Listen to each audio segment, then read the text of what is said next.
Dios le bendiga, amados. Pedimos a partir de este momento que pongamos toda nuestra atención y bloqueemos todo aquello que nos distraiga, ya sea dispositivos móviles o cuentas de redes sociales.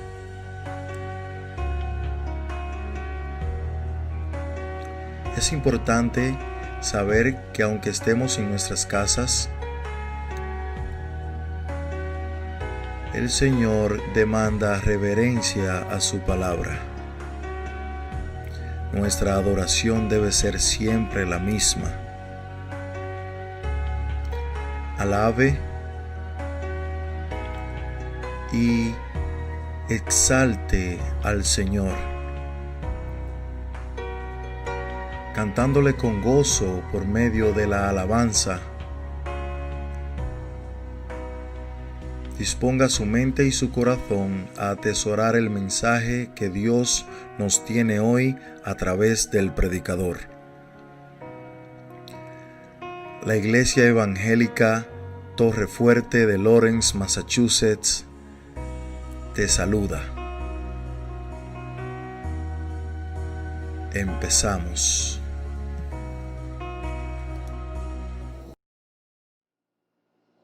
Este es el día que ha hecho Jehová, nos alegraremos y nos gozaremos en él. Gracias por estar con nosotros en este día, para honrar, para bendecir y para alabar el santo nombre del Señor. Aquí en el libro de Lamentaciones, en el capítulo número 3, versículo 22, dice la palabra de Dios: por la misericordia de Jehová no hemos sido consumidos, porque nunca decayeron sus misericordias. Gracias le damos al Señor, porque nuevas son cada mañana y grande su fidelidad.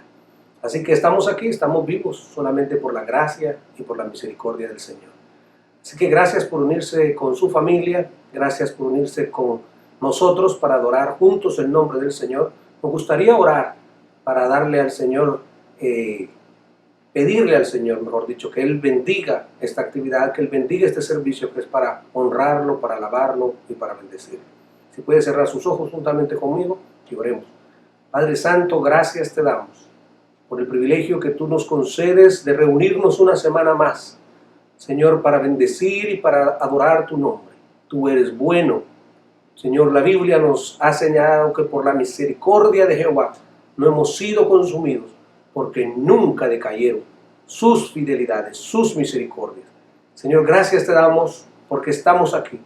Y estamos aquí solamente por tu gracia.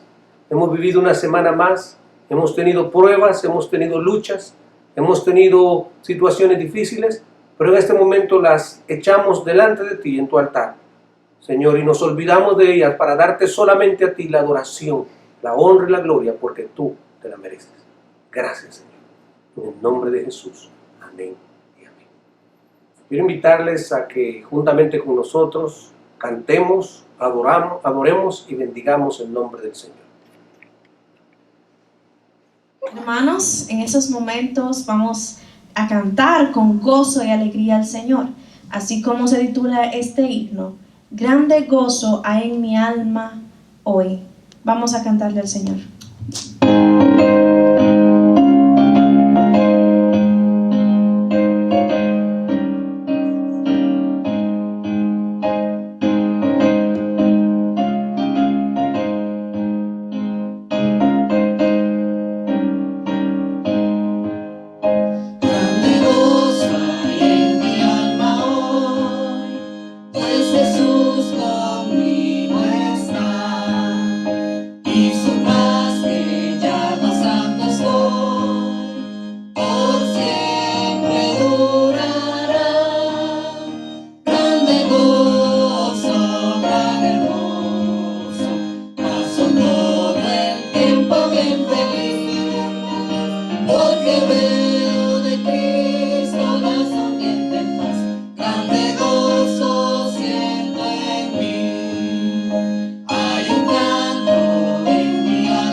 Dios eterno, verdadero. Oh, ¿quién es como tú? Yahweh,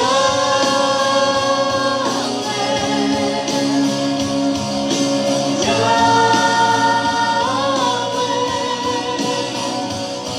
tu nombre permanecerá para siempre.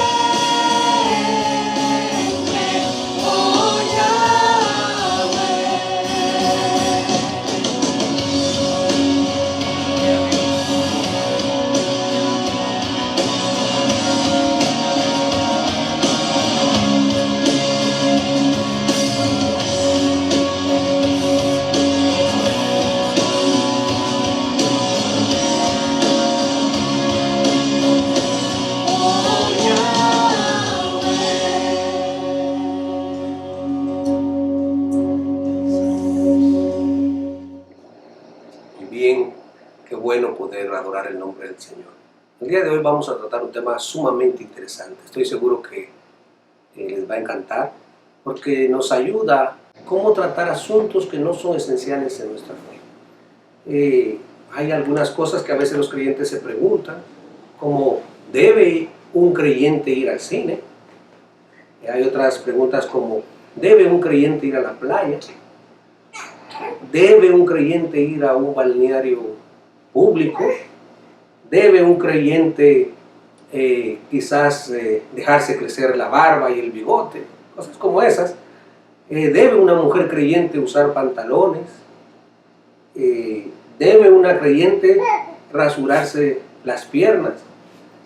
¿Debe una mujer creyente cortarse el cabello? Temas como esos. Maquillaje, arreglo, y no estamos hablando aquí de indecoro o decoro en este momento, no estamos hablando de modestia.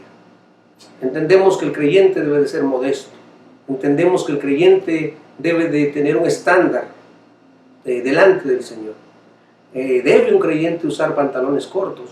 Hay muchas preguntas con relación a esto, y estos temas han sido de contienda y de lucha en muchas iglesias a través de los años, tanto así que hay iglesias que se han dividido por temas como este, porque unos piensan de una manera y otros piensan de otra manera. Y entendemos que hay un peligro muy grande en cuanto a este tema, porque puede hacer que algunos se vayan al extremo de ser completamente liberales. Es un extremo grave. Pero por el otro lado se puede caer en el otro extremo de llegar al legalismo, a la religiosidad, a la ortodoxia, si queremos decirlo de esa manera. Entonces, ¿qué estándar podemos utilizar para todos estos temas?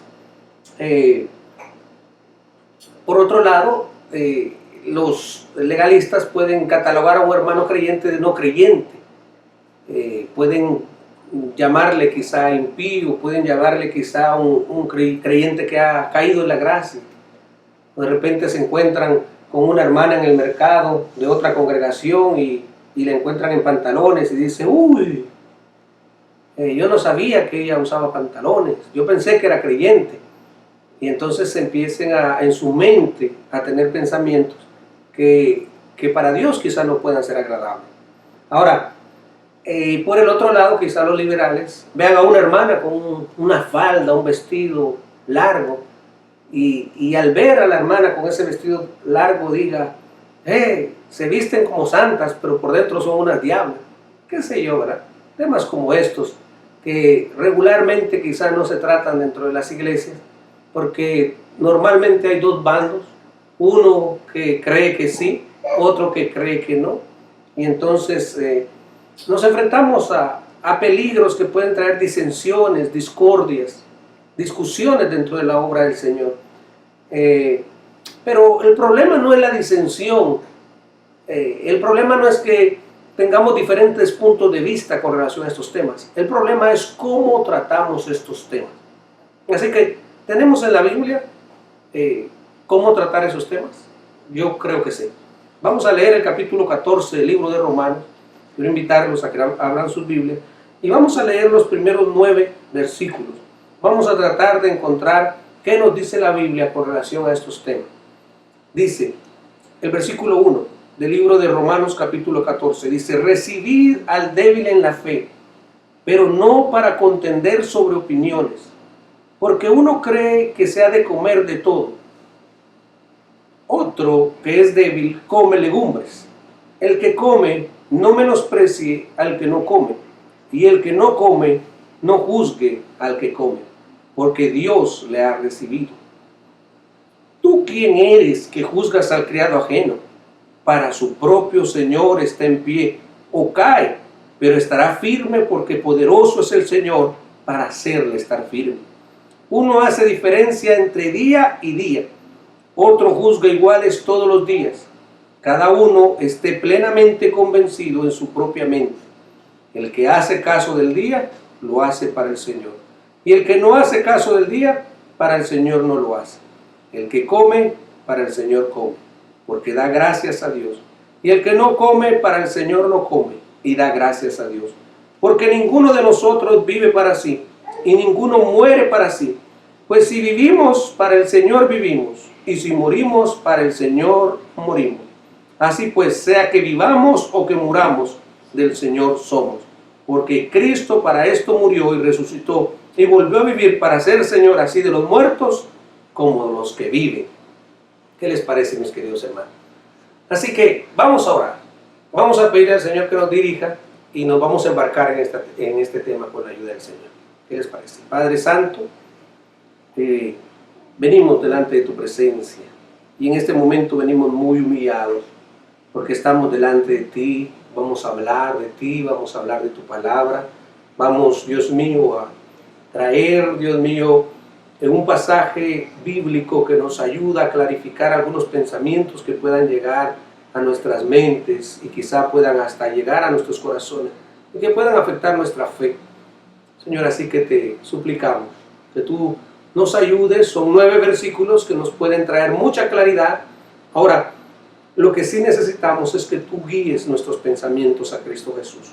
Lo que sí necesitamos es que este tema pueda ser bien entendido por un grupo como también por el otro grupo.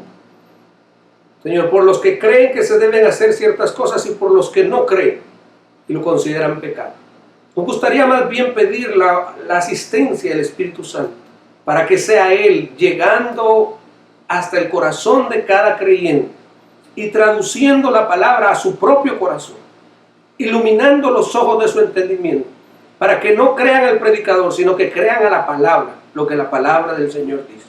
Ayúdame a mí, que soy un obrero de tu obra. Y como dice la Biblia, cuando tenemos que hacer lo que debemos de hacer, somos siervos inútiles. Señor, ayuda a mi inutilidad. Ayuda, Dios mío, mi incomprensión. Ayuda, Señor, quizá mi falta de capacidad para atender o entender los asuntos espirituales. Toma mi mente, mi corazón, Dios mío, y úsalos para tu gloria, por la fuerza y por el poder de tu Santo Espíritu. También, Señor, anula todo pensamiento que pueda ofenderte a ti y pueda traer, Dios mío, un mal entendimiento de tu palabra. Que todos podamos alabar el nombre del Señor, en el nombre de Jesús. Amén. ¿Qué les parece, hermanos, este pasaje de la Biblia? Muy rico, ¿verdad? En mi experiencia personal, lo mejor que le puede pasar a un cristiano después de haber conocido al Señor como su Salvador es conocer las doctrinas de la gracia. Ahora, alguien podría preguntar, pastor, ¿cuáles son las doctrinas de la gracia? ¿Será que yo no he podido entender las doctrinas de la gracia? Bueno, entender las doctrinas de la gracia son las doctrinas que nos hablan de la suficiencia de Cristo. Son las doctrinas que nos hablan de nuestra nueva posición en Cristo. Son las doctrinas que nos hablan de nuestra posición en Cristo, y no solamente nuestra posición, sino nuestra seguridad de salvación. ¿Quiénes somos? ¿Quién es Cristo? ¿Cuál es su gracia? ¿Cómo opera en nosotros? Su propia suficiencia en gobernar el mundo, en su soberanía, en nuestra vida. Todos estos temas hacen en sí, o tienen en sí la capacidad de producir en nosotros libertad, tienen la capacidad de producir en nosotros madurez espiritual, tienen la capacidad de llenar nuestros corazones de tal manera que cuando enfocamos ciertos temas podemos podemos tener la capacidad de saber que Dios está con nosotros y nos ayuda a poder entender estas doctrinas de gracia. Así que, hermanos, muchas veces hemos creído en Jesucristo como nuestro Salvador, muchas veces hemos aceptado a Jesucristo como nuestro Salvador, pero no entendemos todas estas doctrinas. Somos todavía niños, como dice la Biblia. No entendemos la salvación solamente por fe, solamente por gracia, solamente por Cristo. Así que necesitamos, hermanos, que el Señor nos ayude. Ahora, hay una gama de asuntos que no están expresados y revelados en la Biblia y que solamente por la gracia de Dios podemos entender. Ahora, tenemos que también tener cierta flexibilidad con todos aquellos hermanos que no entienden estos pasajes de la Biblia o que no lo entienden de la manera que nosotros lo entendemos.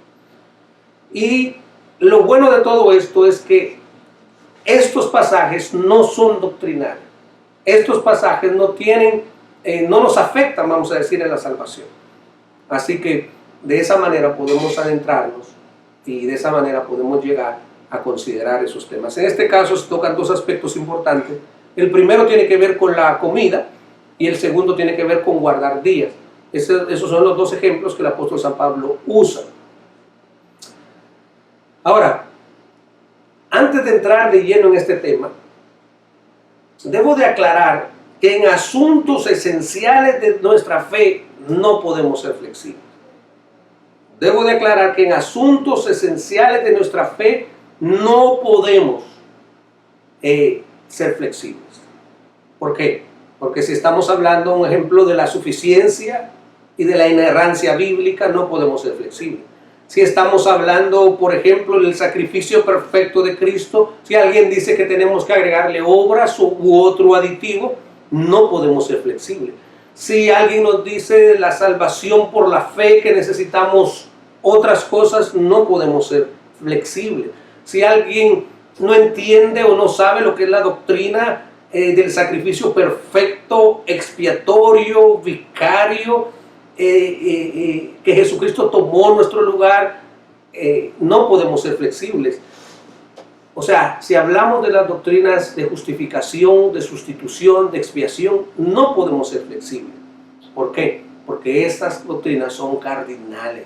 Esas no podemos decir, aquel grupo cree eso, nosotros creemos eso, bueno, pero no. En cuanto a esas doctrinas, tenemos que pedirle al Señor que nos ayude a siempre ser fieles a su palabra.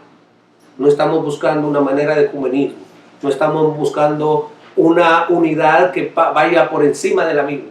Lo que estamos buscando es una armonía con asuntos de conducta y con asuntos quizá de rituales, pero nada que tenga que ver con asuntos directamente que afecten nuestra salvación. ¿Por qué? Porque la Biblia es clara en estos temas, la Biblia es firme en estos temas. Ahora, tengo que repetir el tema para que no se olvide. El tema es cómo tratar asuntos no esenciales de nuestra fe. Cómo tratar asuntos no esenciales de nuestra fe. Lo primero que podemos expresar es que los asuntos no esenciales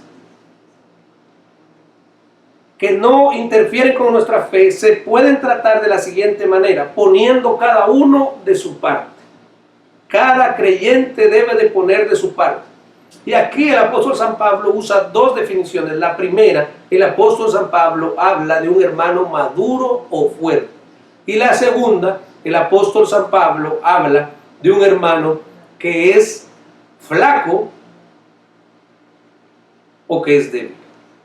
Entonces, cuando Pablo se refiere al hermano maduro, vamos a decir que Pablo está entendiendo que es aquel que ha entendido lo que dijimos anteriormente, las doctrinas de gracia. Es aquel que por la iluminación del Espíritu Santo ha entendido no solamente la letra, sino también el espíritu de las Sagradas Escrituras. Es aquel que ha tenido un entendimiento espiritual del significado de la muerte y la resurrección de Jesús. Es aquel que Dios en su gracia soberana le ha querido abrir el entendimiento y en cierto modo va mucho más adelante que otros hermanos. La Biblia tiene que definir a este cristiano, la Biblia lo define como un cristiano maduro. ¿Por qué? Porque ha captado la belleza de la gracia. En este pasaje, el creyente maduro, el creyente libre en Cristo, come de todo, ya que entiende que en Cristo no hay restricciones dietéticas, ni mosaicas de ceremonia, sino que él sabe de que todo lo que se vende en la carnicería, él puede comer sin preguntar por motivos de conciencia. Ahora, ¿entendemos quién es el cristiano maduro? Es aquel cristiano que ha tenido una revelación, una iluminación de la gracia de Dios y entiende la doctrina de la gracia, como dije anteriormente. Ahora, ¿quién es el hermano débil? Es importante que nosotros entendamos quién es el hermano débil, porque puede ser que nosotros nos encontremos en esa condición de ser débil. Claro está que a todos nos gustaría ser maduros, todos nos gustaría decir, oh, yo soy un hermano muy maduro en la fe. Pero vamos a ver si realmente somos maduros. El hermano débil es aquel que no entiende la doctrina de la gracia y tiene muchas dudas con relación a cuestiones de conducta, de vestuario, de comida. Esencialmente no sabe cómo actuar en ciertas situaciones.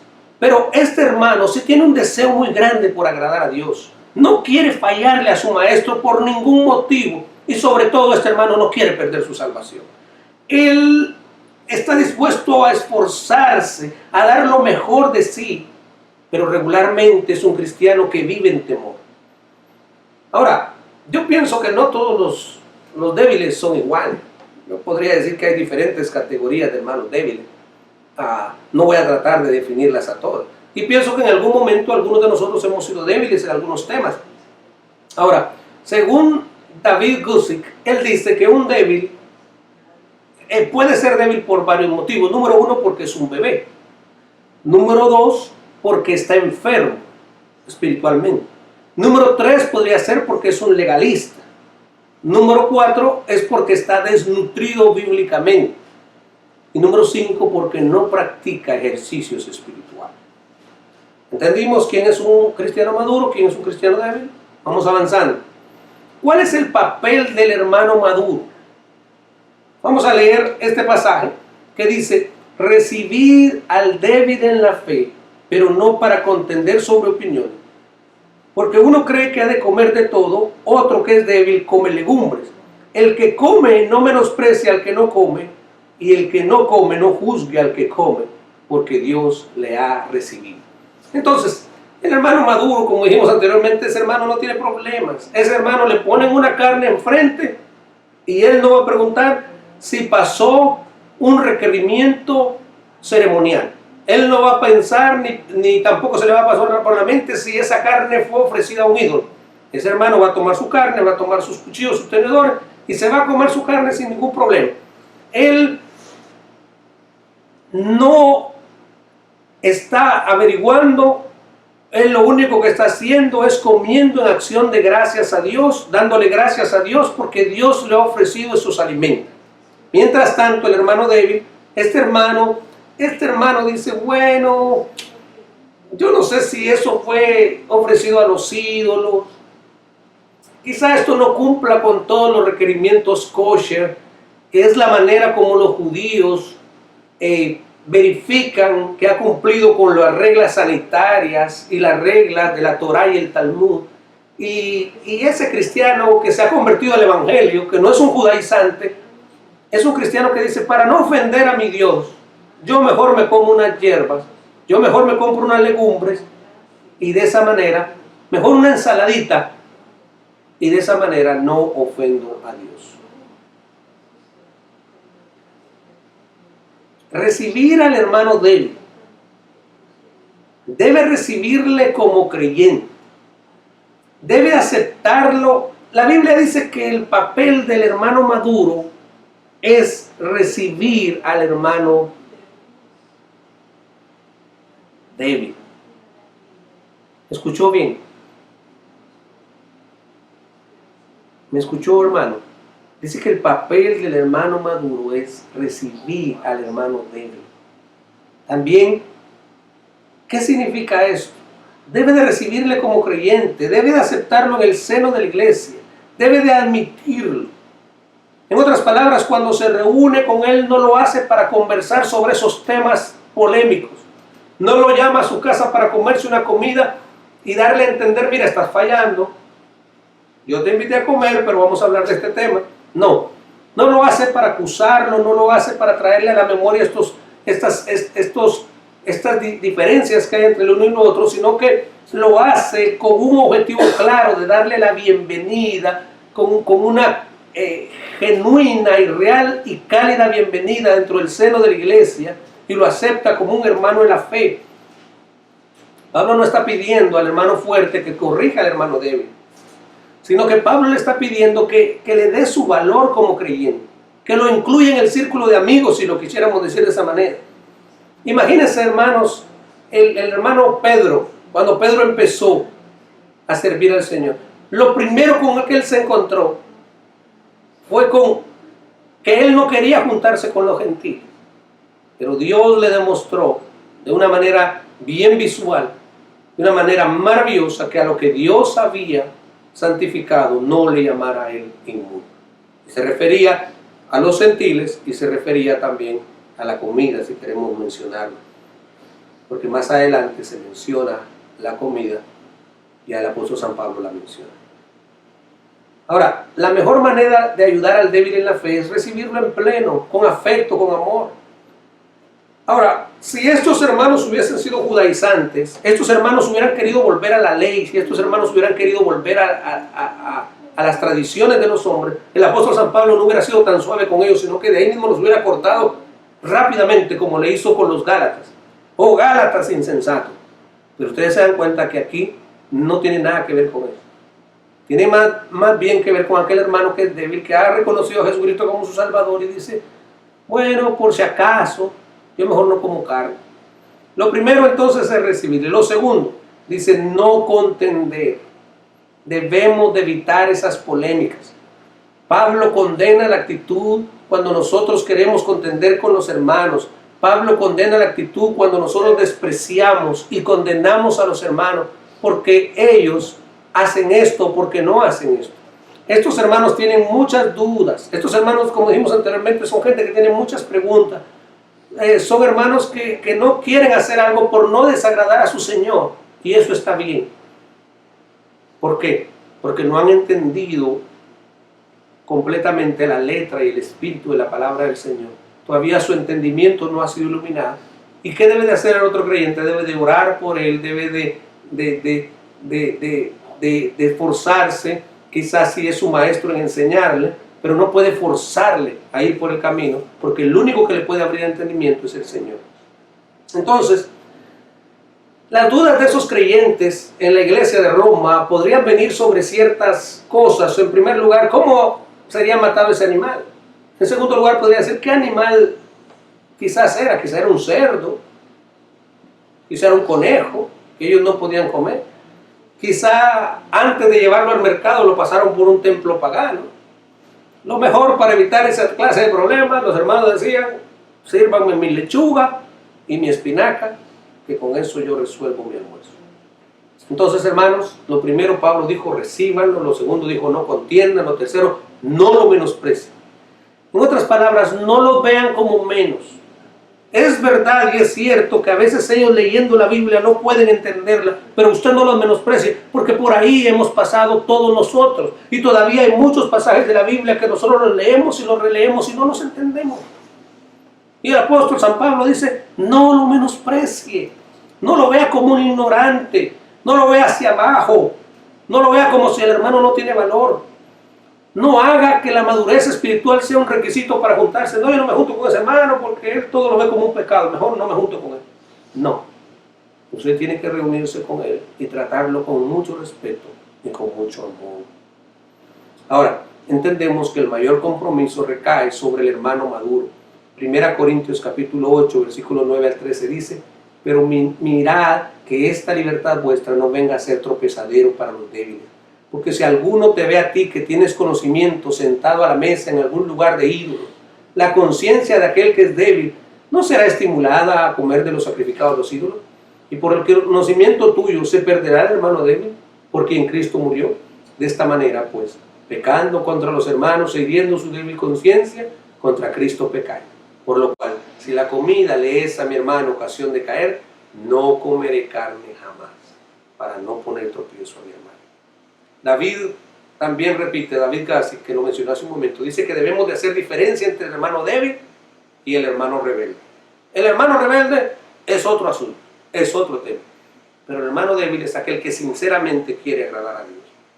Ahora, ¿cuál es el papel del hermano débil? Ya hablamos del papel del hermano fuerte, ¿verdad? Pero ¿cuál es el papel del hermano débil? Bueno, aquí viene. El papel del hermano débil es no juzgar al hermano fuerte. No juzgar al hermano fuerte. ¿Por qué? Porque para un hermano débil, juzgar la libertad del hermano, cuando lo ve sentado por allá comiéndose la comida, cuando lo ve quizá con unos pantalones cortos o con unos shorts jugando a fútbol, el hermano débil dice, ¡ay! ¡Uy! ¡Qué feo! La palabra del Señor dice, no lo juzgue, no lo juzgue. Y normalmente esas personas podrían decir, wow, pero ¿qué pasó con él? Se volvió ahora un liberal. Se volvió ahora un liberal. Pero la Biblia dice, no lo haga. ¿Qué es lo que entonces está diciendo la palabra del Señor? Hermanos, no juzgue, no juzgue. Y al hermano fuerte recíbalo, no lo menosprecie. No contienda con él. Acéptelo como su hermano. Ahora, ¿qué es lo que nos está diciendo en sí el pasaje? Si queremos resumir la primera parte. Lo primero es, debemos de tratarnos mutuamente con mucha consideración, a pesar de nuestras diferencias. No debemos de creer que el hermano que vive con cierta libertad en asuntos no esenciales ha caído en pecado. No pensemos, wow, cayó en la gracia. No digamos, esa es la manera que él comprende el Evangelio, pero es un hijo de Dios y yo lo voy a recibir. Ahora el versículo 3 y 4 dice, la última parte del 3 dice, porque Dios le ha recibido.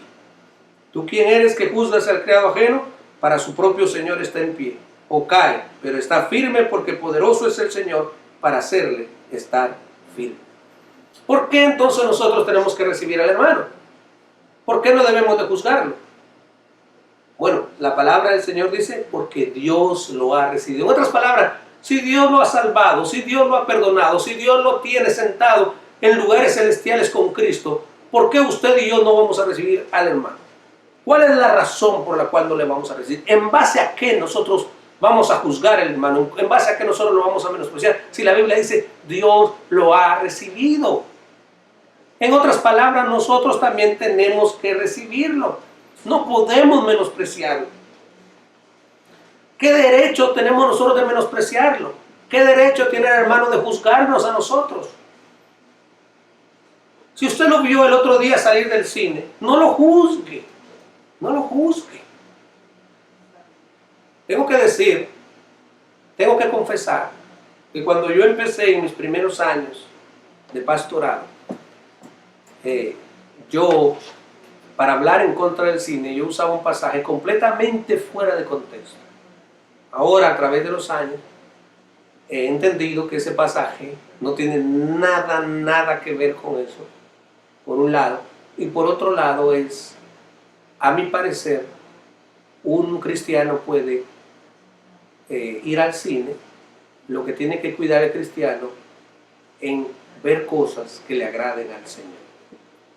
Esa es la manera como yo entiendo esa clase de libertad para mi vida. No quiero imponerte una libertad para ti. No significa que yo voy todos los días. Quizá tengo años y años que no he podido visitar una sala de cine, pero aunque tengo que escoger muy bien, todavía sí, esa es la clase de libertad que el Señor me da. Ahora, el apóstol San Pablo pone el ejemplo del criado. Mire lo que dice, ¿tú quién eres que juzgas al criado ajeno? ¿Tú quién eres que juzgas al criado ajeno? En otras palabras, ¿debe un criado ajeno rendirle a usted cuentas? Usted va a la casa de alguien que tiene servidumbre y usted ve que esa persona no tiene uniforme. Supongamos que usted sabe que en esa casa se usa uniforme para servir la comida. Usted no va a empezar a reclamarle, ¿por qué no te pusiste el uniforme hoy? No, Usted no tiene ningún derecho de meterse en la vida del criado ajeno. ¿Por qué? Porque es la vida de otra familia. Hay una cabeza, hay un jefe, hay un dueño a quien ese criado le pertenece. Si usted tiene un desacuerdo con ese criado, si algo no le encaja bien con ese criado, usted tiene que hablar con el amo, con el dueño, con el señor de la casa. Así que si algo a usted no le gusta de estos asuntos que no son doctrinales, como hemos dicho, de un hermano, de una hermana, usted tiene que hablar con el jefe, o sea, allá arriba, y puede hacer que al final el que esté mal es usted. O quizás no sea usted, pero como quiera usted tiene que hablar con el jefe. Entonces es importante que nosotros sepamos quién es el amo. Quizás nosotros desaprobemos la conducta o la actitud de otros creyentes, pero hermanos, ¿a quién le rinde cuentas un creyente? A su amo, a Cristo, ¿verdad? Entonces la Biblia, en otras palabras, por no darnos una cachetada doble, nos está diciendo: no te metas, que ese creyente no tiene que rendirte cuentas a ti. Ese creyente tiene un Dios y un Señor a quien él tiene que rendirle cuentas. No te metas en la vida ajena. No te metas en la vida ajena. Mire lo que dice 1 Corintios, capítulo 4, versículo 3 al 5. Yo en muy poco tengo el ser juzgado por vosotros, o por tribunal humano, y ni aun yo me juzgo a mí mismo, porque aunque de nada tengo mala conciencia, no por eso soy justificado. Pero el que me juzga es el Señor. Así que no juzguéis nada antes de tiempo, hasta que venga el Señor, el cual aclarará también lo oculto de las tinieblas y manifestará las intenciones de los corazones. Y entonces cada uno recibirá la alabanza de Dios. Y la Biblia termina diciendo, este versículo 4 dice: porque poderoso es el Señor para hacerle estar firme. Dice: ¿tú quién eres que juzgas al criado ajeno? Para su propio Señor está en pie o cae, pero está firme, porque poderoso es el Señor para hacerle estar firme. ¿Quién lo tiene firme a él? Cristo. ¿Quién te tiene firme a ti? Cristo. Entonces, ¿te vas a preocupar porque esa persona se dejó crecer la barba? ¿Te vas a preocupar porque ese cristiano usa lentes oscuros? Uy, un cristiano con lentes oscuros. No, ese es un problema tuyo.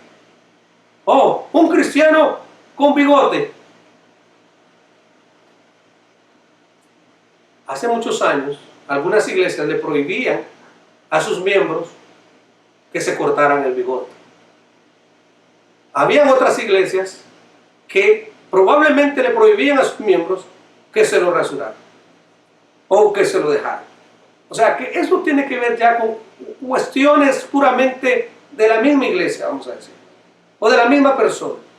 Pero nosotros no tenemos la capacidad de juzgar a otro hermano en esta clase de cosas que no tienen nada que ver con la fe. Ahora, no estamos hablando del adulterio, no se confunda para nada, porque esto tiende a confundirlo. No estamos hablando de la mentira, del chisme, de la fornicación, de pecados. No estamos hablando de doctrina en cuanto a la justificación por la fe, por la gracia, por obra, de la suficiencia de la Biblia, si usted cree o no cree en esto. No estamos hablando de eso. Estamos hablando de conductas. Estamos hablando incluso hasta de modas, si usted quiere decirlo. Así que vamos a tener cuidado con este tema. Ahora vamos al versículo 5 y 6. Hay tres aspectos que tenemos que tomar en cuenta que nos dan directrices con relación a este tema. Vamos al versículo 5 y el versículo 6. Dice: uno hace diferencia entre día y día, otro juzga iguales todos los días. Cada uno esté plenamente convencido en su propia mente. El que hace caso del día lo hace para el Señor, y el que no hace caso del día para el Señor no lo hace. El que come para el Señor come, porque da gracias a Dios. Y el que no come para el Señor no come, y da gracias a Dios. Tres cosas que son bien importantes. En este pasaje encontramos, según el hermano Magui, encontramos tres cosas: convicción, conciencia y consideración. En otras palabras, lo que usted va a hacer, hágalo con convicción, sabiendo que está agradando al Señor. En segundo lugar, lo que usted va a hacer, hágalo con una conciencia limpia, sabiendo que lo está haciendo bien para el Señor. Y en tercer lugar, cuando usted haga algo, hágalo con consideración de su prójimo y de su hermano y de su vecino. Ok. La pregunta inicial sería: ¿son diferentes los días o son iguales los días? Bueno, algunos hermanos querían guardar ciertos días Pero otros decían, no, todos los días son iguales. La diferencia es que nosotros somos del Señor. Esa es la diferencia. Ahora, el creyente débil probablemente se unía a la adoración el día domingo, el primer día de la semana, adoraba al Señor, pero el creyente débil decía, yo no quiero desagradar a Dios, déjame cerrar mi negocio desde el viernes a las 6 de la tarde.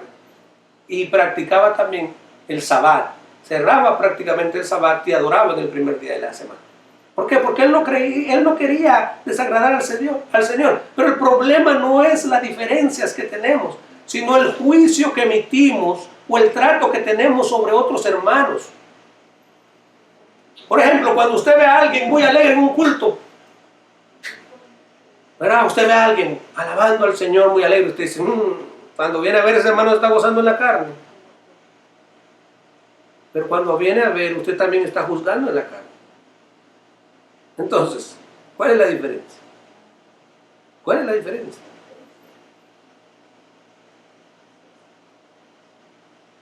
Hay un principio. Y el principio es, debemos tener convicción en nuestro espíritu de lo que hacemos. Convicción, se lo mencioné hace un momento. Convicción. Dice la Biblia, cada uno esté plenamente convencido en su propia mente. Convicción. Lo segundo, no debemos hacer nada para el Señor de lo que no estemos plenamente convencidos. Si tiene dudas sobre algún tema o conducta, el principio general debería de ser, no lo haga.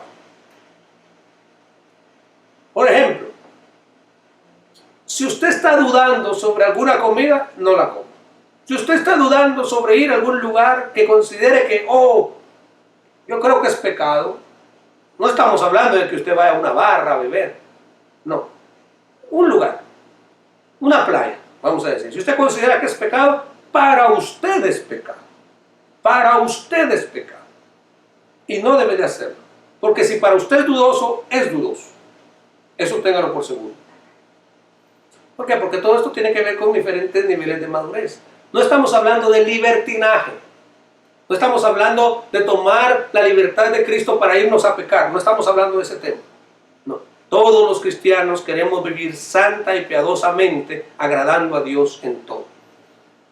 Romero, yo tengo un pastor que es muy amigo, lo quiero mucho, él me quiere mucho, nos llevamos bien, pero yo no tengo la libertad que él tiene. Quizás las cosas que él hace, que no son malas, yo sé que no son pecados, pero si yo las hago, para mí son pecados, aunque bíblicamente no son pecados. ¿Por qué es pecado para mí? Porque yo soy ahí el creyente de él. Porque yo no tengo esa clase de libertad que él tiene. Y no es una libertad para pecar. Yo entiendo que no son pecados. Eso es así. Ahora, la regla de Pablo es que debemos de vivir armoniosamente. Tú tienes que abrir tu corazón, tienes que abrir la Biblia para que la Biblia te convenza de lo que es correcto. Tenemos tanta restricción. Tenemos tantas cosas que a nosotros no nos parecen. Tú vas para la izquierda, encuentras una iglesia que usa un pañito en la cabeza. Vas para la derecha, para otro lado, encuentras otra iglesias que esto, no, que esa es la verdadera doctrina, no que esa es la sana doctrina. No, eso no tiene nada que ver con la verdadera o la sana doctrina. Esto normalmente son regulaciones y reglas que se ponen para el buen orden, quizá dentro de la casa del Señor. ¿Por qué? Porque la razón de un hermano de guardar el día es para agradar a Dios. Y la razón del otro hermano de no guardar el día también es para agradar a Dios. O sea, porque el hermano ha entendido, todos los días son del Señor. Ahora, ¿qué es lo que tenemos que decir aquí? Bueno, tanto el débil como el fuerte, ambos quieren agradar a Dios. Recuerden, para resolver cualquier tema no esencial, hay tres aspectos, lo mencioné. Vivir con convicción de que estamos agradando a Dios. Segundo, vivir con una conciencia limpia delante de Dios. Y tercero, debemos vivir con consideración de los hermanos. Convicción, conciencia limpia y consideración. Entonces, si usted tiene la duda sobre algo, no puede ir en contra de su conciencia, en aquella práctica. No vamos a decir que es pecado, no vamos a decir que no es pecado, porque la Biblia no la llama pecado, no está, la buscamos por ahí. ¿Qué dice la Biblia sobre una mujer ponerse pantalón? ¿Qué dice la Biblia? ¿Cómo usted me justifica eso? Dígame. Oh, Levítico dice esto. No, estamos completamente fuera de contexto. Entonces, pero para usted es pecado, no se lo ponga porque para usted es pecado.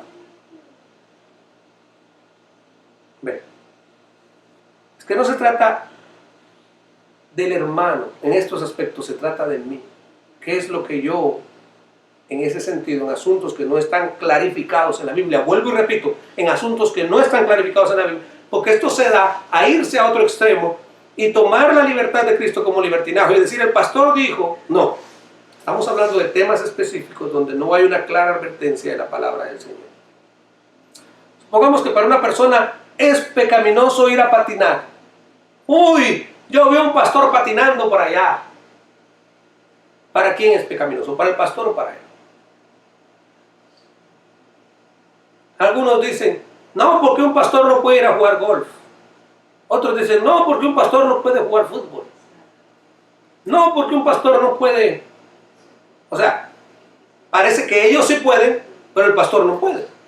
¿Cuál es la diferencia? No es un cristiano, no tiene que dar cuentas a Dios.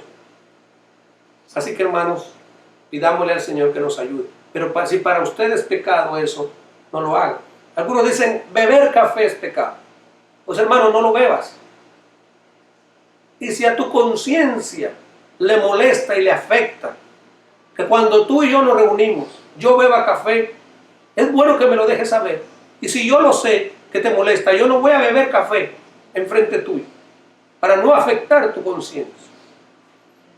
Pero no significa que para mí sea pecado. Si usted lo practica, para usted le es pecado. Ahora, la Biblia nos dice qué derecho tiene usted de juzgar a su hermano. MacArthur dice, no está bien imponer nuestras convicciones personales a los demás, ya que les podemos ir en contra de sus propias conciencias. El creyente maduro debe de saber que no es la mesa lo que marca la diferencia. Lo que marca la diferencia es el corazón, son las actitudes. El problema, hermano, no son las diferencias, son cómo tratamos las cosas, los problemas que tenemos. Pablo lo que quiere prevenir es que unos hermanos menosprecien a otros hermanos. Y los que están creciendo, cuando vean a otros hermanos de otras iglesias, que no entienden las doctrinas de gracia, digan, nosotros somos mucho mejores que ellos, porque nosotros sí entendemos esas doctrinas. Porque cuando esos hermanos nos vean a nosotros, ellos digan, son un grupo de liberales que no sirven para nada. Entonces Pablo está tratando de evitar que juzguemos los unos a los otros y que nos menospreciemos los unos a los otros. Vamos al versículo 7 y 8. Versículos 7 y 8 nos dice, porque ninguno de nosotros vive para sí, ninguno muere para sí. Pues si vivimos, para el Señor vivimos, y si morimos, para el Señor morimos. Así pues, sea que vivamos o que muramos, del Señor somos. Hermano, es importante entender que esto se resuelve sabiendo que usted le pertenece al Señor y que yo le pertenezco al Señor. Entonces, nadie vive para sí. Usted vive para el Señor, yo vivo para el Señor. Eso es lo importante de todo eso. Todos los detalles de nuestra vida, nuestro levantar, nuestro acostar, nuestro trabajar, nuestro hogar, la manera en que nos conducimos debe ser dirigido por el Señor. Es para el Señor, es un culto diario para el Señor. Es una ofrenda diaria para el Señor. Porque nuestro fin supremo, yo sé que su fin supremo, si usted es un verdadero creyente, es agradar a Dios y no agradar a su carne, ni agradarse a sí mismo. Y también usted quiere agradarle en esta vida y también le quiere agradar en la muerte. Porque Él es el Señor de los vivos y de los muertos. De los que ya murieron, Él es el Señor, como los que todavía estamos vivos. Ahora, el versículo 9 es el que resuelve este problema. Dice, porque Cristo para esto murió y resucitó y volvió a vivir para ser Señor así de los muertos como de los que viven. Entonces se resuelve sabiendo que Cristo es el Curios, Señor, y que usted es el Dulos, el esclavo, y usted sirve a su Señor. Yo sirvo a mi Señor. Ese es mi Señor, ese es su Señor. Sírvalo bien, agrádelo bien, métase a la palabra. Si hay un tema que usted no esté convencido, métase a orar y a buscar la palabra, que el Señor le hablará a su corazón. Ahora, no haga lo que han hecho algunos cristianos cuando se habla de algún tema. Y cuando ellos encuentran que la Biblia dice eso, dicen, la Biblia dice eso, pero ya yo estoy acostumbrado a vivir así, yo voy a seguir viviendo así. No, mi amado hermano. Cuando usted lea la Biblia, sujétese a lo que la palabra del Señor dice. En aquellos temas que no estén escritos aquí, arrodíllese y pídale al Señor que le dé dirección. Cuando yo era muchacho y uno se iba a dedicar al pastorado, le decían, tú tienes que decidir si te vas a dedicar a lo secular o te vas a dedicar a lo espiritual. Y yo mismo tuve que ser forzado a dejar mis estudios, lo que ellos llamaban seculares, porque yo me iba a dedicar al pastorado. Pero ¿es verdad que nosotros tenemos una vida secular y una vida espiritual? No es verdad. El cristiano íntegramente le pertenece al Señor. Cuando está en el trabajo, cuando está en la escuela, cuando está en el seminario cristiano, cuando está en la iglesia, todos nosotros le pertenecemos al Señor. La Biblia dice que la razón por la que Cristo murió y resucitó fue para ser Señor, porque en su muerte Él adquirió el señorío sobre aquellos por los que Él había redimido, tanto que nosotros le pertenecemos al Señor. Así que sea que vivamos, sea que muramos, somos del Señor. Cristo tuvo el derecho de ejercer su señorío sobre nosotros. Él se lo ganó. Así que no discutamos más sobre esos temas, sino vivamos para agradar al Señor.